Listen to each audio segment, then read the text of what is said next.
y'all, I'm coming in with an exciting update that may not be exciting to everybody, but I finally have my medicine bag packed. Yes, I have a year's worth of medication with me in one bag, but not exactly.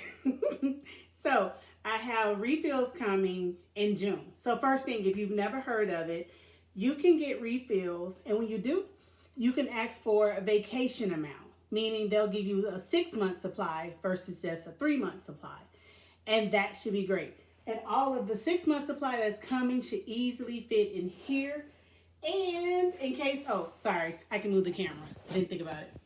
So you can see this is a real 22-inch bag. It meets Delta's measurement requirements of going up to 22 by 14 by 9. I measured it to death with a stick ruler. Then we measured it with a sewing measuring, what you do for sewing, whatever. And then I compared it next to a normal, like what people use for those carry-on hard side suitcases. I guess I could insert that picture at the end because I've learned how to do that. So I'll try and do that, but I'll give you the links. If you fly from America within domestically or internationally, you can request that TSA does not put your medication into the x-ray machine and that they hand review it. This is a lot, and because of the way it's packed, I'm actually scared to let them hand review it, although that's all I originally wanted. But now I'm like, Lord, it may be hard to close it again, put everything back the way it is. And y'all know TSA can be, I don't know if that's in their policies and procedures, but to me it comes off rude and disrespectful. Like, hey, I packed that a certain way, so all this fits. Can we put it back the way I packed it? And I don't know if they don't have time, they just don't care. Is it apathy or what? But at any rate, this is my first time experiencing that. I will include that link within the description box so you know. You make a reservation, you'll call the phone number if you need to as well, or you can send it in, but it's best to call. They'll give you a confirmation and you show up earlier than your flight.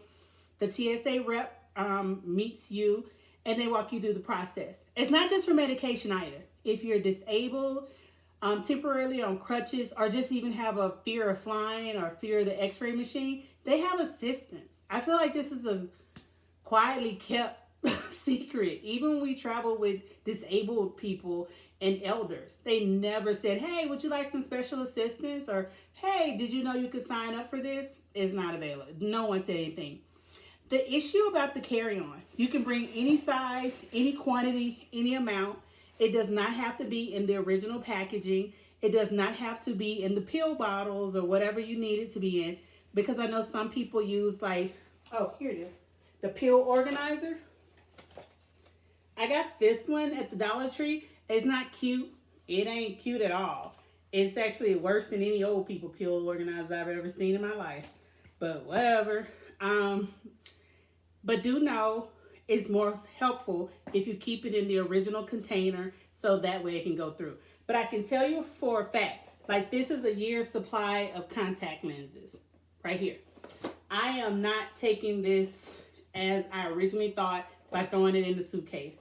I am going to use boxes, and I'm going to get in touch with Fresh Look Durablend to get these replaced because they expired this month.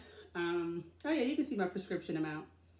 I haven't been wearing contacts like that because of COVID. You know, we had this whole hand wash shit. I think people forgot how serious it was at the very beginning. You just didn't know what this was. I used to change clothes upon entry, coming into the house, throw them straight in the washing machine and go shower before you march around the house and do other things. But the best thing is, as best as you can keep it in packaging, you're going to do well. I did have vitamins. This is prenatal. It is not for giving babies. I maintain prenatals because I'm a firm believer in they give you the best prescriptions and the best drugs when it comes to babies, but somehow when you want to just worry about yourself, they're like, oh, you don't need all that. So it's like stressful. We have medicated lotion. Yeah, I use ammonium lactate at 12% because I have eczema, severe eczema, and I have KP. Ketoparesis, ay diablo. Excuse me, I never pronounce this word correctly, But think of it as like my parents would call it, my mother would call it alligator hide. Some people call it like chicken skin. It feels really bumpy and rough. You'll see a lot of those Gold Bond cream commercials about it. Rather than buy that over-the-counter stuff, I mean, I guess it works. What does work for sure, ammonium lactate at 12%. They even sell ammonium lactate over the counter now.